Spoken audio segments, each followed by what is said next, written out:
سامعین سے گزارش کی جاتی ہے کہ ہمارے سارے چینلز ایلیکونٹ ادب ایکسٹراز، سوارڈ آف حق چینل اور اتحاد الانصار چینل میں جن آڈیو بکس اور سیریز کو مکمل کیا جا چکا ہے، ان سب کا مطالعہ ہمارے پلے لسٹ سیکشن سے کریں اور ان آڈیو بکس اور سیریز کو آپ اپنے دوست و احباب میں شیئر کرتے رہیں، اور ہمارے سوشل میڈیا پلیٹ فارمز کے لنکس ڈسکرپشن میں دیے گئے ہیں، ہمیں سبسکرائب اور فالو ضرور کریں۔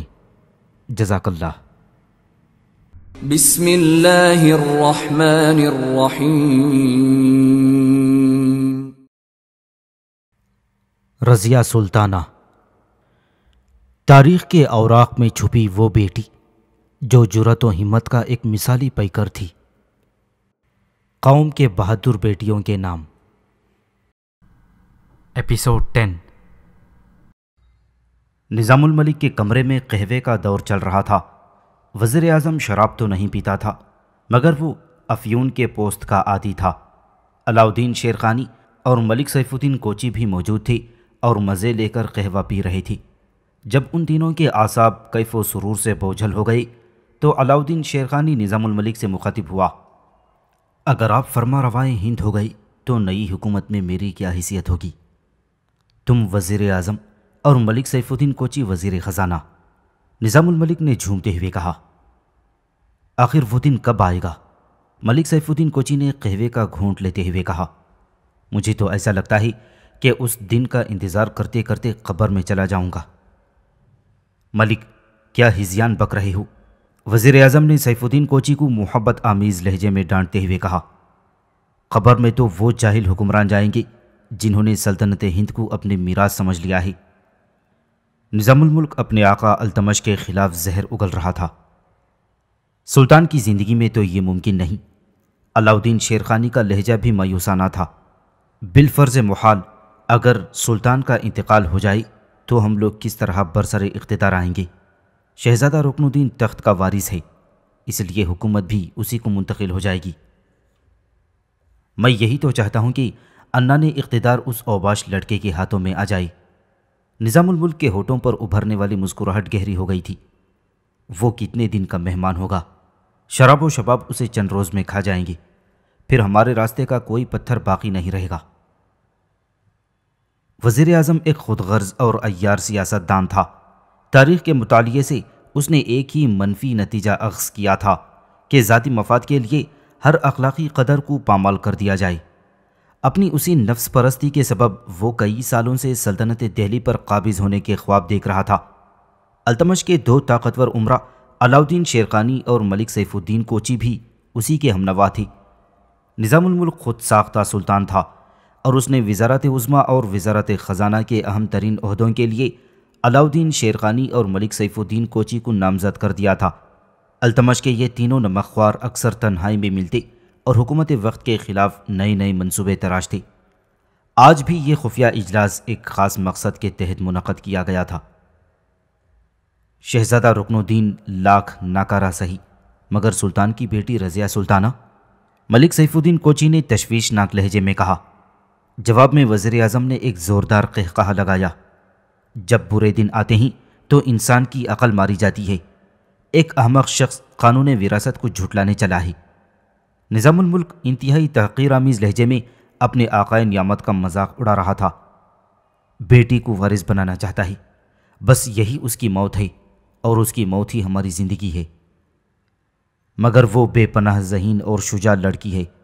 علاؤدین شیرخانی نے رضیہ سلطانہ کی خوبیوں کا اعتراف کرتے ہوئے کہا۔ ذہانت اور شجاعت تو بات کی باتیں ہیں۔ ایکایک نظام الملک کے لہجے سے صفاکی جھلکنے لگی۔ پہلے وہ ذلت و رسوائی کی اس طوفان سے تو بچ جائی جو عنقریب جلال سلطانی سے لے کر ناموس سلطانی تک سب کچھ بہا کر لے جائے گا۔ کیسا طوفان؟ علاؤدین شیرخانی اور ملک سیف الدین کوچی اچھل پڑے۔ میری عقل کا طوفان، جس کے آگے قلعہ معلیٰ کی سنگی دیواریں بھی خس و خاشاک سے زیادہ حیثیت نہیں رکھتی۔ وزیر اعظم ہند ہاتھ لہرا لہرا کر بلند بانگ دعوے کر رہا تھا۔ بہت جلد شہزادی رضیہ سلطانہ اپنی آنکھوں سے دیکھ لے گی کہ نظام الملک کون ہے اور وہ کیا چاہتا ہے۔ ہم آپ کی ذہانت پر پہلے ہی ایمان لا چکے ہیں، علاؤدین شیرخانی نے سر خم کرتے ہوئے کہا۔ تو پھر تم لوگ کس لیے فکر و تردد میں مبتلا رہتے ہو؟ نظام الملک نے اونچی آواز میں کہا۔ وہ ہر طرح اپنے ساتھیوں پر رعب و جلال قائم رکھنا چاہتا تھا۔ مجھے آپ کی کامیابیوں کے سلسلے میں ذرہ برابر شک نہیں، مگر علاؤدین شیرخانی کی زبان لڑکھڑا گئی اور وہ بات کہتے کہتے رک گیا۔ نظام الملک نے چونک کر علاؤدین شیرخانی کی طرف دیکھا جو اس کی خود ساختہ مملکت میں وزیر بننے والا تھا۔ میں آپ سے وہ بات کیسے کہوں؟ علاؤدین شیرخانی کی زبان میں اب بھی لرزش موجود تھی۔ مجھے شرم سی محسوس ہوتی ہے، اگر تنہائی محسوس ہو تو۔ نظام الملک نے تمسخرانہ انداز میں ادھر ادھر دیکھا۔ اس سے زیادہ تنہائی اور کیا ہوگی؟ علاؤدین شیرخانی نے جھجکتے ہوئے ملک سیف الدین کوچی پر نظر ڈالی۔ یہ نظام الملک کا عکس ذات ہے، میں اسے غیر نہیں سمجھتا۔ وزیر اعظم ہند نے بڑے ریاکارانہ لہجے میں کہا۔ جو بات بھی ہوگی ملک سیف الدین کوچی کی موجودگی میں ہوگی۔ ہم سب ایک ہیں، اس لیے ہمارے درمیان کوئی پردہ نہیں۔ علاؤدین شیرخانی نے ملک سیف الدین کوچی کے کندھے پر ہاتھ رکھ دیا۔ یہ میرا سب سے عزیز دوست ہے، جو کچھ کہنا ہے کہہ دے۔ وزیر اعظم کا لہجہ کسی قدر تیز تھا۔ ایسے بھی کیا شرم کہ دوستوں کے درمیان دل کی بات نہ کہہ سکے۔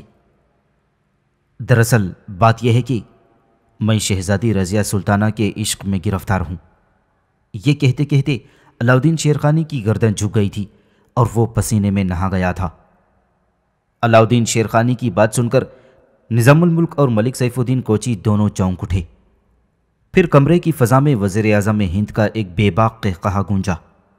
عشق کرنا تو عمرہ کا پیشہ ہے علاؤدین، تو اپنے پیشے کے اظہار پر اتنا شرمسار کیوں ہے؟ آخر دربار التمش کا ایک طاقتور امیر ہے تو، کوئی بار بردار مزدور تو نہیں کہ بوجھ سے کمر بھی جھکی جا رہی ہے اور سر بھی۔ نظام الملک بڑے شائستہ لہجے میں اپنے ساتھی کا مذاق اڑا رہا تھا۔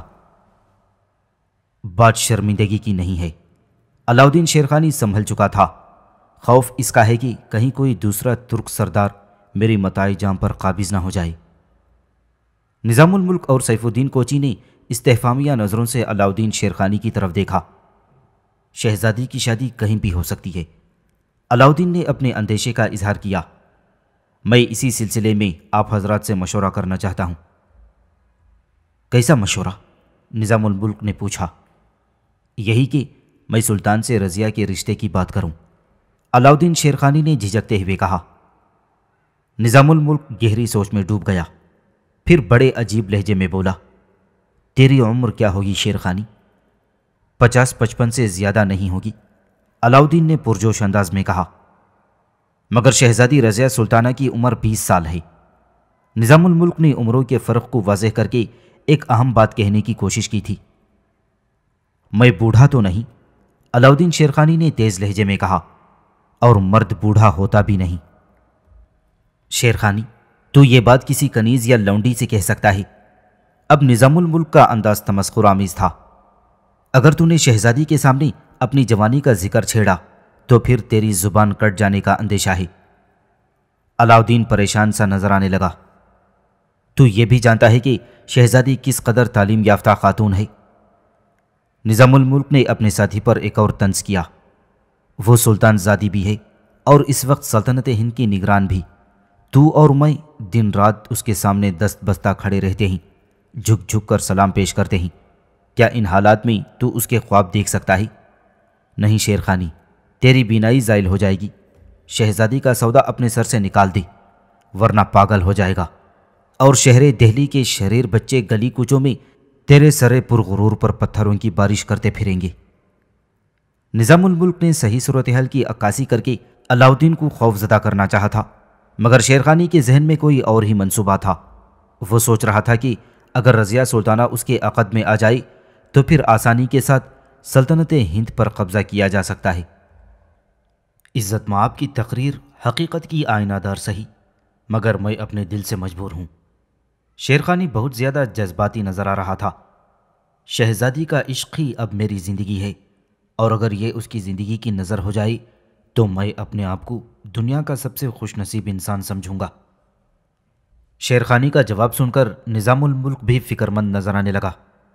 علاؤدین کی یہ وحشت کوئی خوفناک ہنگامہ کھڑا کر سکتی تھی، اور پھر وزیر اعظم ہند بھی اس ہنگامے کی لپیٹ میں آ سکتا تھا۔ نظام الملک چاہتا تو علاؤدین سے قطع تعلق بھی کر سکتا تھا، مگر اس کی مجبوری یہ تھی کہ وہ اپنے سیاسی اتحاد سے شیرخانی جیسے طاقتور امیر کی علیحدگی کا متحمل نہیں ہو سکتا تھا۔ مجبوراً اس نے ایک نئی چال چلی، ابھی سلطان سے اس رشتے کی بات نہ کرنا۔ نظام الملک نے شیرخانی کو سمجھایا، اگر والی ہند نے یہ رشتہ قبول نہیں کیا تو تیرا وقار خاک میں مل جائے گا۔ تو پھر؟ شیرخانی نے ناگوار لہجے میں سوال کیا۔ ابھی تجھے انتظار کرنا ہوگا۔ نظام الملک ایک انتہائی سرکش طوفان کے آگے بند باندھنے کی کوشش کر رہا تھا۔ سلطان کی بساط حیات الٹ جائے گی تو پھر کوئی امید افزا صورتحال پیدا ہو سکتی ہے۔ نظام الملک اپنے خواب کی تعبیر حاصل کرنے کے لیے دن رات التمش کے مرنے کی دعائیں کیا کرتا تھا کہ وہ کسی محاذ جنگ پر کام آ جائے یا پھر کسی جان لیوا بیماری کا شکار ہو کر لقمہ اجل بن جائے۔ آج وزیر اعظم ہند کی وہی دیرینہ خواہش علاؤدین شیرخانی کے حوالے سے اس کی زبان پر بھی آ گئی تھی۔ کب الٹے گی وہ بساط؟ شیرخانی بہت جھنجھلایا ہوا نظر آ رہا تھا۔ ابھی تو کوئی آثار نظر نہیں آتے۔ سلطان ہم سے زیادہ صحت مند اور توانا نظر آتا ہی۔ اسے گوالیار کا محاصرہ کیے ہوئے 1 سال کے قریب ہو گیا ہی۔ کیا ایک ناتوان شخص کسی دشمن پر یلغار کر سکتا ہے؟ ہرگز نہیں۔ کچھ بھی ہو شیرخانی، انتظار ہی تیرا مقدر ہے۔ نظام الملک نے فیصلہ کن لہجے میں کہا، اگر تو نے صبر و تحمل سے کام نہیں لیا تو پھر میں تیرے انجام کے بارے میں کوئی پیشن گوئی نہیں کر سکتا۔ پہلے انقلاب تو آ جانے دے، پھر دیکھیں گے کہ انقلاب ہمارے لیے کیا کیا تحفے لاتا ہے۔ ہو سکتا ہے کہ آنے والے وقت کے ہاتھوں میں تیرا پسندیدہ تحفہ بھی موجود ہو۔ علاؤدین اپنے دل پر جبر کر کے خاموش ہو گیا۔ کچھ دیر تک کمرے کی فضا پر گہرا سکوت طاری رہا، پھر اس سکوت کو وزیر اعظم ہند نے توڑا۔ اب نظام الملک کا روئے سخن سیف الدین کوچی کی طرف تھا۔ اور ملک، تیرے کیا ارادے ہیں؟ اتفاق سے سلطان کی دوسری بیٹی نہیں ہے۔ اگرچہ نظام الملک نے یہ بات مسکراتے ہوئے کہی تھی، لیکن اس کے الفاظ میں گہرا طنز پوشیدہ تھا۔ نہیں عزت مآب۔ ملک سیف الدین کوچی بہت زور سے ہنسا۔ مجھے سلطان سے رشتہ قائم کرنے کی کوئی خواہش نہیں۔ 3 بیویاں میری خدمت کے لیے کافی ہیں، بس میں تو آپ کی حکمرانی کا منتظر ہوں۔ سیف الدین کوچی نظام الملک ہی کی طرح ایک عیار اور گہرا انسان تھا۔ وہ سنگین لمحات میں بھی اپنے جذبات پر قابو رکھتا تھا۔ اسے دولت کی اتنی ہوس تھی کہ سیم و زر کے بڑے سے بڑے ذخیرے کو بھی ناکافی سمجھتا تھا۔ اس وجہ سے ملک سیف الدین کوچی نے نظام الملک سے وزارت خزانہ کا مطالبہ کیا تھا۔ پھر یہ خفیہ اجلاس رات کے 3 بجے برخاست ہو گیا۔ نمک حرام ملازم آقا کے خلاف سازش کے منصوبے بنا کر اپنے اپنے عشرت قدوں کو لوٹ گئے۔ رضیہ سلطانہ نظام الملک کی وجہ سے بہت زیادہ پریشان تھی۔ پہلے تو اس نے شہزادی سے خلوت میں گفتگو کی، پھر وہ 9 مسلم راجپوتوں کے فرار کے مسئلے کو دربار میں اٹھا لایا۔ سلطان عالی قدر، 5000 مسلح راجپوتوں کا راتوں رات غائب ہو جانا کوئی ایسا واقعہ نہیں کہ اس کی طرف سے آنکھیں بند کر لی جائیں۔ نظام الملک پرجوش لہجے میں بول رہا تھا، بے شک آپ تمام امور کی نگران ہیں، مگر ہم بھی اس عظیم الشان سلطنت کے نمک خوار ہیں۔ یہ سوچ سوچ کر ہماری نیندیں حرام ہو چکی ہیں کہ ہم سلطان معظم کو کیا منہ دکھائیں گے۔ براہ کرم ہمیں بتایا جائے کہ وہ مفرور راجپوت اس وقت کہاں ہیں۔ نظام الملک کی بات سن کر رضیہ سلطانہ کا خون کھول اٹھا تھا، مگر اس نے مثالی ضبط کا مظاہرہ کرتے ہوئے کہا، اس موضوع پر وزیر اعظم سے تفصیلی گفتگو ہو چکی ہے، پھر یہ مسئلہ سر دربار کیوں اٹھایا گیا؟ اس لیے کہ سلطان عالی مقام نے ابھی تک مجرم کو سزا نہیں دی۔ نظام الملک کا لہجہ مؤدبانہ تھا۔ کون ہے وہ مجرم؟ رضیہ کے لہجے سے جلال شاہی کا اظہار ہو رہا تھا۔ امیر آخور جمال الدین یاقوت، آپ کا محافظ خاص۔ نظام الملک ایک سوچے سمجھے منصوبے کے تحت امرائے دربار کے ذہنوں میں شکوک و شبہات پیدا کر رہا تھا۔ میرے مخبروں نے مجھے اطلاع دی ہے کہ فرار ہونے والوں کو شاہی استبل سے گھوڑے فراہم کیے گئے ہیں اور داروغہ استبل کی حیثیت سے اس جرم کی تمام تر ذمہ داری جمال الدین یاقوت پر عائد ہوتی ہے۔ امیر آخور ایک فرض شناس افسر ہیں اور سلطان ذی وقار کے معتمد خاص، ان سے یہ جرم سرزد نہیں ہو سکتا۔ رضیہ سلطانہ بڑے اعتماد کے ساتھ اپنے محافظ خاص کی وکالت کر رہی تھی۔ آپ کے مخبروں کی فراہم کردہ اطلاع حرف آخر کا درجہ نہیں رکھتی۔ ان کی آنکھیں دھوکہ بھی کھا سکتی ہیں اور وہ جھوٹ بھی بول سکتے ہیں۔ آپ اپنے محافظ خاص کو بچانے کے لیے انصاف کے تقاضوں کا خون کر رہی ہیں۔ نظام الملک نے سوچا بھی نہیں تھا کہ ایک نوعمر دوشیزہ ایک تجربے کار سیاست دان کے بچھائے ہوئے جال کو اتنی آسانی سے کاٹ دے گی۔ وزیر اعظم ہند سنبھلا اور اس نے پلٹ کر شہزادی رضیہ سلطانہ پر ایک انتہائی جذباتی وار کر دیا۔ اس طرح تو قانون التمش ایک مذاق بن کر رہ جائے گا۔ میں عزت مآب وزیر اعظم سے بہتر جانتی ہوں کہ قانون کسے کہتے ہیں اور اس کا احترام کس طرح کیا جاتا ہے۔ رضیہ سلطانہ نے سر دربار نظام الملک جیسے سیاستدان کی نفی کر دی۔ انہیں معلوم ہونا چاہیے کہ وہ جس قانون کا حوالہ دے رہے ہیں وہ میرے بابا محترم کا بنایا ہوا قانون ہے، اور بیٹی سے زیادہ باپ کی وراثت کا محافظ کون ہو سکتا ہے؟ پورے دربار پر سناٹا چھا گیا۔ نوعمر شہزادی نے ایک گرگے باران دیدہ کا بنایا ہوا منصوبہ درہم برہم کر دیا تھا۔ نظام الملک کا خیال تھا کہ ایک طرف رضیہ سلطانہ بدحواس ہو کر اس سے مشورے طلب کرے گی، دوسری طرف درباری امراء کی نظروں میں شہزادی کا جاہ و جلال کم ہو جائے گا، تیسری طرف اراکین سلطنت خود اپنی آنکھوں سے دیکھ لیں گے کہ سلطان التمش کی جانشین انتظامی صلاحیتوں سے قطعاً آری ہے، اور چوتھی طرف والی ہند کا چہیتا حبشی غلام بھی مجرم ثابت ہو جائے گا۔ نظام الملک کے اس منصوبے میں تہ در تہ کئی مقاصد پوشیدہ تھی، مگر رضیہ سلطانہ کے جرأت مندانہ جوابات نے وزیر اعظم کو حیرت میں ڈال دیا تھا، اور وہ اپنی نشست پر اس طرح کھڑا تھا جیسے پتھر کا کوئی بے جان ستون ہو۔ معزز اراکین سلطنت، مختصر سے وقفہ سکوت کے بعد رضیہ سلطانہ دوبارہ اہل دربار سے مخاطب ہوئی۔ اگرچہ نو مسلم راجپوتوں کی نگرانی میرے فرائض میں شامل نہیں تھی، لیکن جس طرح اس مسئلے کو میری ذات سے وابستہ کیا گیا ہے تو آپ حضرات کو معلوم ہونا چاہیے کہ میں اس ذمہ داری کو قبول کرتی ہوں، مگر میں کسی کے سامنے جواب دہ نہیں ہوں۔ پہلی بار اہل دربار کو شہزادی کے لہجے کی مطلق العنانی کا احساس ہوا تھا۔ مفرور مجرموں کے سلسلے میں سلطان معظم سے میرا رابطہ قائم ہے۔ شاہ والا کی واپسی کے بعد امیر آخور کا مقدمہ دوبارہ عدالت میں پیش کیا جائے گا۔ کوئی شخص قانون کی دسترس سے دور نہیں، چاہے وہ محافظ خاص ہو یا وزیر اعظم ہند۔ ابھی تک نظام الملک رضیہ سلطانہ کے لیے مسائل پیدا کرتا آیا تھا، مگر آج خود شہزادی نے اس کے لیے ایک سنگین مسئلہ کھڑا کر دیا تھا۔ آج فردوس اتنی خوش تھی کہ شہزادی سے بھی اس کی مسرت کا یہ عالم پوشیدہ نہ رہ سکا۔ فردوس، آج کیا خزانہ تیرے ہاتھ آ گیا ہے؟ رضیہ سلطانہ نے مسکراتے ہوئے اپنی کنیز خاص سے پوچھا۔ اس سے بڑا خزانہ اور کیا ہو سکتا ہے کہ خدا نے میری آقازادی کو سر بلند کر دیا۔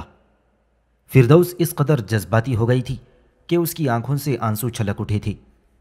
میں سر دربار آپ کی یہی شان اور یہی جلال دیکھنا چاہتی تھی۔ آج اس بوڑھے بھیڑیے کو معلوم ہو گیا ہوگا کہ زندگی کے دشت میں کیسے کیسے تیز رفتار غزال موجود ہیں۔ فردوس کا اشارہ نظام الملک کی طرف تھا۔ کہیں وزیر اعظم کے خلاف یہ زہر افشانی تیرے اپنے کسی منتقم جذبے کی عکاسی تو نہیں؟ رضیہ سلطانہ نے سوال کیا۔ وہ جذبہ بھی ہے شہزادی حضور۔ یہ کہتے کہتے فردوس کے چہرے کا رنگ بدل گیا تھا اور آنکھوں میں نفرت و انتقام کے شعلے بھڑکنے لگے تھے۔ جس شخص کو میں اپنے باپ کا درجہ دیتی تھی وہ قوم کی بیٹی کے لیے ہوس کا مقتل آراستہ کرے گا، خدا اسے رسوا کرے۔ آج آپ نے اس کے ماتھے پر ذلت کا ایک نشان تو ثبت کر دیا۔ اچانک فردوس جھکی اور رضیہ سلطانہ کے قدموں سے لپٹ کر رونے لگی۔ خدا آپ کے ہاتھوں میں ساری دنیا کی طاقت منتقل کر دے اور پھر آپ نظام الملک کے پورے وجود کو ذلت کی سیاہی میں رنگ ڈالیں۔ میں بھی دن رات یہی دعا کرتی ہوں کہ خداوند ذوالجلال حوازادیوں کو آدم خوروں سے محفوظ رکھے۔ رضیہ سلطانہ نے ایک گہری سانس لیتے ہوئے کہا۔ شہزادی حضور، آپ ہندوستانی عورتوں کی آخری امید ہیں۔ فردوس کے بہتے ہوئے آنسو کچھ اور تیز ہو گئے تھے۔ نہیں فردوس، رضیہ سلطانہ نے اداس لہجے میں کہا، یہ مردوں کا جنگل ہے۔ ہر طرف خوف خدا سے بے نیاز مرد درندوں کا لباس پہنے گھوم رہے ہیں۔ میں کب تک بچوں گی اور تو کہاں تک بھاگے گی، کسی کو معلوم نہیں۔ فردوس ابھی کچھ اور کہنا چاہتی تھی کہ شہزادی کے دربان نے پکار کر کہا، عزت مآب وزیر اعظم بارگاہ سلطانی سے شرف باریابی چاہتے ہیں۔ فردوس گھبرا کر کھڑی ہو گئی۔ وہ پھر کوئی نیا جال لے آیا ہوگا۔ شہزادی حضور، خدا کے لیے اس کے فریب میں نہ آ جائیے گا۔ کنیز خاص یہ کہتی ہوئی برابر والے کمرے میں چلی گئی۔ نظام الملک رضیہ سلطانہ کے سامنے اس طرح حاضر ہوا کہ اس کا چہرہ مسرت سے دمک رہا تھا۔ آج میں بہت خوش ہوں شہزادی محترمہ، وزیر اعظم نے پرجوش لہجے میں کہا۔ شہزادی نہیں، سلطان معظم، رضیہ سلطانہ نے اسے ایک بار پھر ٹوکا۔ یہ ایک نفسیاتی ضرب تھی جسے نظام الملک نے پوری شدت کے ساتھ محسوس کیا۔ رضیہ سلطانہ نے حریری پردے کے پیچھے سے بغور دیکھا۔ وزیر اعظم کے چہرے پر ایک غبار اٹھا، مگر ایک زمانہ ساز انسان نے دوسرے ہی لمحے اس غبار کو دھو ڈالا۔ مجھے یقین ہے کہ سلطان معظم میرے ان تند و تیز جملوں کو فراموش کر دیں گے جو سر دربار ادا کیے گئے تھے۔ آخر کیوں؟ رضیہ سلطانہ نے بھی جلال سلطانی کا بھرپور مظاہرہ کرتے ہوئے کہا۔ الفاظ بظاہر تو فضا میں گم ہو جاتے ہیں، مگر ان کے اثرات ہمیشہ دل و دماغ پر قائم رہتے ہیں۔ شہزادی نے نظام الملک کی معذرت کو قبول نہیں کیا تھا۔ مجھے حضور والا کی سرگرانی کا اندازہ تھا، مگر میں کیا کرتا؟ نظام الملک نے حسب عادت اپنا لہجہ بدل دیا۔ میرا فرض دامنگیر تھا۔ کیسا فرض؟ شہزادی چونک اٹھی۔ شاید آپ کو خبر نہ ہو کہ میں آپ کا سیاسی اتالیق بھی ہوں۔ نظام الملک نے بہت سوچ سمجھ کر شہزادی پر ایک اور وار کر دیا۔ سلطان معظم نے رخصت ہوتے وقت مجھے یہ ذمہ داری سونپی تھی کہ میں رازداری کے ساتھ دربار میں آپ کی نشست و برخاست پر نظر رکھوں کہ آپ میں حکمرانی کا جوہر اعلیٰ موجود ہے یا نہیں۔ نظام الملک کا عیار ذہن عجیب عجیب زاویے تراش رہا تھا۔ پھر آپ نے کیا پایا؟ رضیہ سلطانہ ابھی تک اس کی کسی بات سے متاثر نہیں ہوئی تھی۔ بے پناہ جرأت و گفتار اور بے مثال قوت فیصلہ۔ نظام الملک انسانی فطرت کی کمزوری سے فائدہ اٹھانے کی کوشش کر رہا تھا۔ میں خوش ہوں کہ آپ بھرے دربار میں بڑے اعتماد کے ساتھ میرے ہر سوال کا جواب دیا تھا۔ مسئلہ سنگین تھا، مگر آپ ہراساں نہ ہوئی اور نہ فکر مند۔ امتحان سخت تھا، لیکن آپ نے شاندار کامیابی حاصل کی۔ جلال سلطانی کی خیر، ہم تو نمک خواران سلطنت ہیں، ہمارے منہ میں اپنی زبان نہیں ہوتی۔ اگر کوئی حرف مزاج شاہانہ پر گراں گزرا ہو تو مجھے معاف فرما دیجیے گا۔ عزت مآب وزیر اعظم، مجھے آپ کی مجبوریوں کا احساس ہے۔ رضیہ سلطانہ کا لہجہ بھی نرم پڑ گیا۔ بندہ اس عنایت خسروانہ کے لیے بے حد شکر گزار ہے۔ نظام الملک نصف قد تک جھکا اور الٹے قدموں چلتا ہوا بارگاہ سلطانی سے نکل گیا۔ وزیر اعظم کے جاتے ہی فردوس تیزی سے شہزادی کے کمرے میں داخل ہوئی۔ اگرچہ وہ دیوار سے لگی رضیہ سلطانہ اور نظام الملک کے درمیان ہونے والی گفتگو کو حرف بحرف سن رہی تھی، لیکن اس نے اپنی بے خبری کا مظاہرہ کرتے ہوئے کہا، اب کس لیے آیا تھا؟ فردوس کے لہجے میں بڑی نفرت تھی۔ اپنے جارحانہ سلوک کی معافی مانگنے کے لیے۔ رضیہ سلطانہ کے یاقوتی ہونٹوں پر ایک انتہائی آسودہ تبسم رقصان تھی۔ کیا آپ نے معاف کر دیا؟ ایکایک فردوس بہت زیادہ بدحواس نظر آنے لگی۔ رضیہ سلطانہ نے بہت غور سے اپنی کنیز خاص کی طرف دیکھا، پھر آہستہ آہستہ اپنے سر کو نفی میں جنبش دینے لگی۔ فردوس کے چہرے کی گمشدہ رونق لوٹ آئی تھی اور یوں محسوس ہو رہا تھا جیسے اس نے اپنی زندگی کی سب سے بڑی جنگ جیت لی ہو۔ دوسرے دن دربار سلطانی آراستہ تھا۔ اچانک نائب سپہ سالار سیف الدین ایبک داخل ہوا اور حاضرین دربار کے درمیان سے گزرتا ہوا تخت شاہی کے قریب پہنچ گیا۔ پہلے اس نے فوجی انداز میں شہزادی کے حضور سلام پیش کیا، پھر آگے کی طرف جھکتے ہوئے سرگوشی کے انداز میں بولا، ہمارے 8 شہ سوار سلطان معظم کا پیغام لے کر بخیر و خوبی قلعہ معلیٰ میں داخل ہو چکے ہیں۔ آپ اس پیغام کو اسی وقت ملاحظہ فرمائیں گی یا خلوت میں؟ شہزادی کے نقاب میں ہلکا سا ارتعاش پیدا ہوا، اور یہ ارتعاش اس ہیجانی کیفیت کا نتیجہ تھا جس سے شہزادی دوچار تھی۔ کیا خبر ہے؟ رضیہ سلطانہ نے آہستہ سے پوچھا، مگر وہ اپنے لہجے کی جذباتیت کو پوشیدہ نہ رکھ سکی۔ سلطان ذی جاہ کی بلند اقبالی سے دشمنوں کے سارے عزائم خاک میں مل گئے۔ سیف الدین ایبک کی آواز مدھم تھی، لیکن چہرہ جوش جذبات سے سرخ ہو گیا تھا۔ اسی وقت اور اسی جگہ شہزادی کے الفاظ مبہم تھے، مگر آواز معمول سے زیادہ تھی۔ سیف الدین ایبک نے سر خم کیا اور تیز قدموں سے واپس چلا گیا۔ اہل دربار شدید حیرت و سکوت کے عالم میں یہ منظر دیکھ رہے تھے۔ نائب سپہ سالار کی آمد بھی پراسرار تھی اور واپسی بھی۔ نظام الملک اور اس کے حامی ترک سرداروں کے چہروں پر الجھن کے آثار نمایاں تھے۔ کچھ دیر بعد سیف الدین ایبک دوبارہ دربار میں داخل ہوا۔ اس کے پیچھے ایک خدمتگار تشت زر نگار اٹھائے ہوئے چل رہا تھا۔ حاضرین دربار پر سکتے کی سی کیفیت طاری تھی۔ خدمتگار نے تشت زر نگار رضیہ سلطانہ کے سامنے پیش کیا۔ شہزادی احتراماً کھڑی ہو گئی، پھر اس نے سرخ خوان پوش ہٹایا اور مکتوب سلطانی کو بوسہ دے کر آنکھوں سے لگا لیا۔ اہل دربار سمجھ گئی کہ فرمان شاہی رضیہ سلطانہ کے پیش نظر ہے۔ التمش نے شہزادی کو مخاطب کرتے ہوئے لکھا تھا: میری محبوب جانشین، تم پر ہمیشہ اللہ کی رحمت سایہ فگن رہے۔ سارے مجرم اپنے انجام کو پہنچ گئے ہیں۔ تمہاری ہوش مندی اور بروقت اقدام نے اس مسئلے کو الجھنے سے بچا لیا۔ تم اسی طرح امور سلطنت پر اپنی توجہ مرکوز رکھو۔ باپ کی دعائیں تمہارے ساتھ ہیں۔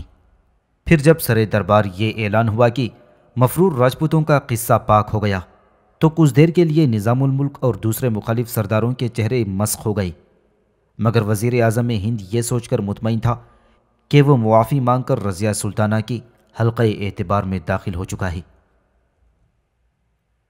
جمال الدین یاقوت پوری طرح صحت یاب ہو چکا تھا۔ خوفناک مرض سے نجات حاصل کرنے کے بعد جب وہ پہلی بار دربار میں داخل ہوا تو ملکہ ہند ترکان شاہ، نظام الملک اور اس کے حامی سرداروں کو یوں محسوس ہوا جیسے حبشی زادہ ان کا مذاق اڑا رہا ہو۔ خاص طور پر وزیر اعظم ہند شدید اذیت میں مبتلا تھا۔ ایک طرف شاہی طبیب ابن عمار نے اس کے منصوبے کو ناکام بنا دیا تھا، اور دوسری طرف شہزادی رضیہ سلطانہ اسے کئی محاذوں پر شکست دے چکی تھی۔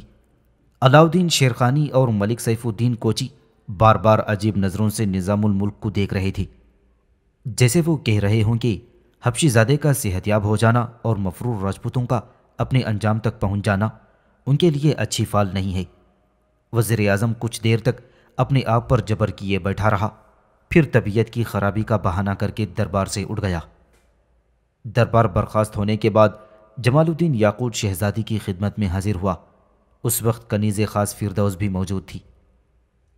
میں اس مسیحائی اور غمگساری کے لیے آقا نعمت کا شکر گزار ہوں۔ ممنونیت کے شدید احساس سے یاقوت حبشی کا سر جھک گیا۔ جمال الدین کی آواز میں بڑا درد تھا۔ شہزادی رضیہ سلطانہ نے حریری پردے کی اوٹ سے حبشی زادے کو دیکھا، جس کی سانولی رنگت میں اطاعت و صداقت کا نور شامل ہو گیا تھا۔ تم پر کوئی احسان نہیں کیا گیا۔ رضیہ سلطانہ نے جان بوجھ کر اپنی آواز میں سختی پیدا کرنے کی کوشش کی۔ ایک رکن سلطنت بیمار ہو گیا تھا اور اس کی دیکھ بھال حکومت کے فرائض میں شامل تھی، بس اس کے سوا کچھ نہیں۔ یہی تو سلطان علی قدر کی عظمت ہے۔ یاقوت حبشی سیدھا ہو گیا، مگر اس کی نظریں اپنے سامنے فرش پر جمی ہوئی تھیں۔ اکثر حکمران ہر ضابطۂ اخلاق سے آزاد ہو جاتے ہیں اور انہیں اپنی ذات کے سوا کسی انسان کی موجودگی کا احساس تک نہیں رہتا۔ نمک خواران سلطنت اپنی جانوں سے گزر جاتے ہیں، مگر فرما روا کو اتنی فرصت بھی نہیں ہوتی کہ وہ ان کے جنازوں کو ایک نظر ہی دیکھ لے۔ یہ کہہ کر جمال الدین یاقوت چند لمحوں کے لیے خاموش ہو گیا۔ حبشی زادے کی گفتگو سن کر شہزادی سناٹے میں آ گئی۔ اس نے پلٹ کر اپنی کنیز خاص کی طرف دیکھا۔ فردوس بھی پریشان سی نظر آ رہی تھی۔ مگر میرے آقا نعمت ان حکمرانوں میں شامل نہیں ہیں جو اپنے نام لیواؤں کو نزا کے عالم میں گرفتار دیکھ کر اپنے عشرت قدوں میں چلے جاتے ہیں اور پھر کسی نوخیز کا نغمہ جان نواز سن کر گہری نیند سو جاتے ہیں۔ حبشی زادے نے سلسلہ کلام جاری رکھتے ہوئے کہا: آپ میری عیادت کو تشریف لائیں، گویا پورا ہندوستان ایک بیمار کے بستر کے گرد سمٹ آیا۔ تا دم آخر اس عنایت سلطانی کو میں فراموش نہ کر سکوں گا۔ شہزادی نے ایک بار پھر جمال الدین یاقوت کی طرف دیکھا، جو سر سے پاؤں تک شکر گزاری کا زندہ مجسمہ نظر آ رہا تھا۔ محترم شاہی طبیب کے بیان کے مطابق مجھے ایک خوفناک زہر دیا گیا تھا۔ حبشی زادے کی آواز پرسوز تھی۔ میرے نامعلوم قاتل اپنے ارادوں میں کامیاب نہ ہو سکے، مگر میری ذات پر ان کا یہ احسان عظیم ہے کہ وہ مجھے بارگاہ سلطانی میں سرخرو کر گئے۔ مجھے صرف اس جرم پر قتل کیا جا رہا تھا کہ میں سلطان ذی وقار کا محافظ خاص ہوں۔ اس واقعے کو فراموش کر دو جمال الدین۔ شہزادی نے پہلی بار حبشی زادے کو اس کا نام لے کر مخاطب کیا تھا۔ آقائے نعمت، میرا ایک جرم یہ بھی ہے کہ میں نسلاً ترک نہیں ہوں۔ یہ کہتے کہتے یاقوت حبشی کا چہرہ پتھر کی طرح سخت ہو گیا تھا۔ مجھ سے رنگ اور نسل کی بنیاد پر نفرتیں کی جا رہی ہیں۔ میں نے سلطان معظم کو بھی اس کشمکش سے بچانے کے لیے عرض کیا تھا کہ وہ مجھ سیاہ فام کو اپنے حلقہ غلامی سے آزاد فرما دیں تاکہ عظیم ترکوں کے تابناک چہرے روشن رہیں۔ میرا کیا ہے، میں خدا کی وسیع و عریض زمین کے کسی نہ کسی گوشے میں سما جاؤں گا۔ یاقوت حبشی کے لہجے میں بڑا کرب تھا۔ سلطان علی قدر، آپ بھی میری وجہ سے بہت پریشان ہیں، اس لیے اب یہی مناسب ہے کہ اس نمک خوار کو اجازت دیجیے۔ ایک ایسا شخص جو حکومت وقت کے لیے مسائل پیدا کرتا ہو، اسے ہٹا دینا ہی دانش مندی ہے۔ کل مجھے یہ کلاہ شرف سلطان معظم نے بخشی تھی، آج میں اسی دستار فضیلت کو سلطان ذی حشم کے قدموں پر رکھتا ہوں۔ حبشی زادے کی یہ بے نیازی دیکھ کر رضیہ سلطانہ چند ساعتوں کے لیے حیرت میں غرق ہو گئی، مگر پھر فوراً ہی سنبھل کر پرجلال لہجے میں کہنے لگی، یہ جانثاری کا کوئی انداز نہیں، آزمائش سے فرار ہے۔ شہزادی کی اس تانا زنی پر یاقوت حبشی تڑپ اٹھا۔ آقائے نعمت، میں فرار نہیں ہو رہا ہوں، اپنے دشمنوں سے مقابلے کے لیے کھلا میدان چاہتا ہوں۔ یہ زندگی ہے، یہاں کمین گاہیں بھی ہوتی ہیں اور کھلے میدان بھی۔ شہزادی نے اپنے محافظ خاص کو زندگی کا فلسفہ سمجھانے کی کوشش کی۔ کہا جا رہا ہے کہ میں نے 9 مسلم راجپوتوں کو فرار ہونے کے لیے شاہی استبل سے گھوڑے فراہم کیے۔ حبشی زادے کا لہجہ شدید اذیت و کرب میں ڈوبا ہوا تھا۔ جب میں غدار سلطنت ٹھہرا تو پھر کیا باقی رہ گیا؟ مجھے اس الزام سے بری کیا جائے یا سرعام دربار پر کھینچ دیا جائے؟ تم پر کوئی الزام نہیں، رضیہ سلطانہ نے اس واقعے کی وضاحت کرتے ہوئے کہا۔ جب نظام الملک نے بھرے دربار میں امیر آخور کو مجرم ثابت کرنے کی کوشش کی تھی، تمہاری وکالت اس وقت کی گئی جب تم بستر علالت پر دراز تھے۔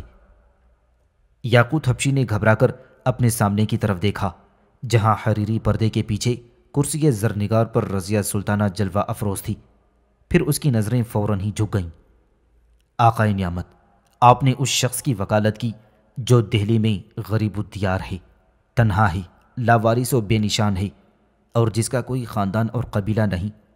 آپ کی عظمتوں کو سلام۔ یہ کہتے ہوئے جمال الدین یاقوت نصف قد تک جھک گیا، پھر سیدھا ہوا اور بڑے جذباتی لہجے میں بولا، احسان کا بدلہ احسان کے سوا کچھ نہیں۔ حبشی زادہ چلا گیا، مگر شہزادی کے دل پر اپنی شجاعت اور احسان شناسی کا گہرا نقش چھوڑ گیا۔ قلعہ گوالیار کے محاصرے کو 1 سال ہو گیا تھا۔ قلعے کے مکین محاصرے کی سختیوں سے تنگ آ چکے تھے۔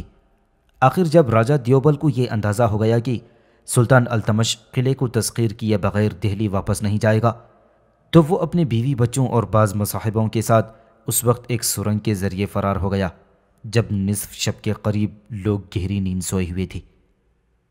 صبح قلعے کے مکینوں نے راجہ دیوبل کو غائب پایا تو مجبوراً دروازے کھول دیے۔ التمش کی فوج کسی قتل و غارت کے بغیر قلعے میں داخل ہو گئی اور تمام لوگوں کو گرفتار کر لیا گیا۔ سلطان کی عدالت آراستہ ہوئی، مجرم پیش ہوئے، گواہ طلب کیے گئے، اور پھر التمش نے ان 300 راجپوت سرداروں کو سرعام قتل کروا دیا جنہوں نے مسلمان عورتوں کی بے آبروئی کی تھی اور اہل ایمان پر بے پناہ مظالم ڈھائے تھے۔ ان کی جاگیریں ان مسلمانوں کے وارثوں میں تقسیم کر دی گئیں جن کے گھر جلا کر خاک کر دیے گئے تھے۔ اس خونریز ہنگامے میں جو مسلمان دوشیزائیں بے آبرو ہوئی تھیں، ان کی تالیف قلب کے لیے سلطان نے حکم جاری کیا تھا کہ ایسی کسی لڑکی سے شادی کرنے والے سپاہی کو قدر و منزلت کی نگاہ سے دیکھا جائے گا۔ نتیجتاً سلطانی لشکر کے بہت سے سپاہی آگے بڑھے اور تمام برباد شدہ مسلمان دوشیزاؤں کو آبرومندانہ طور پر اپنے نکاح میں لے لیا۔ پھر سلطان نے ایک وسیع و عریض میدان میں ہندو رعایا کے سامنے انتہائی پرجوش لہجے میں تقریر کی، اگر میں مسلمان نہ ہوتا تو آج تمہارے مکان راکھ کا ڈھیر ہوتے، سبززاروں سے دھواں اٹھ رہا ہوتا، گوالیار کے گلی کوچے تمہارے بوڑھوں، جوانوں اور بچوں کی لاشوں سے پٹ چکے ہوتی اور تمہاری عورتیں انسانی ہوس کی بھینٹ چڑھ چکی ہوتی، مگر تم سب کے سب گواہ ہو کہ میری تلوار سے کسی بے گناہ کا خون نہیں ٹپک رہا ہے۔ جو قتل کیے گئے وہ اس زمین کا شرمناک داغ تھے، میں نے انہیں مٹا کر خدا کی زمین کو پاک کر دیا۔ اگر تم میں غیرت کی ذرا سے بھی رمق باقی ہے تو میرے اس احسان کو ہمیشہ یاد رکھو، ورنہ دہلی اور گوالیار کا فاصلہ زیادہ دور نہیں۔ سلطان کی یہ پراثر تقریر سن کر سینکڑوں راجپوت کلمہ پڑھ کر حلقہ اسلام میں داخل ہو گئے تھے، اور جو لوگ اپنے مذہب پر قائم رہے انہیں بھی اعتراف کرنا پڑا کہ سرزمین گوالیار نے آج تک اتنا اعلیٰ ظرف اور نیک حکمران نہیں دیکھا تھا۔ پھر سلطان التمش نے گوالیار پر مسلمان حاکم مقرر کر دیا اور بڑی خاموشی کے ساتھ دہلی کی طرف روانہ ہو گیا۔ نو مسلم راجپوتوں کا سرغنہ امر سنگھ بھی زنجیروں میں جکڑا ہوا اس کے ہمراہ تھا۔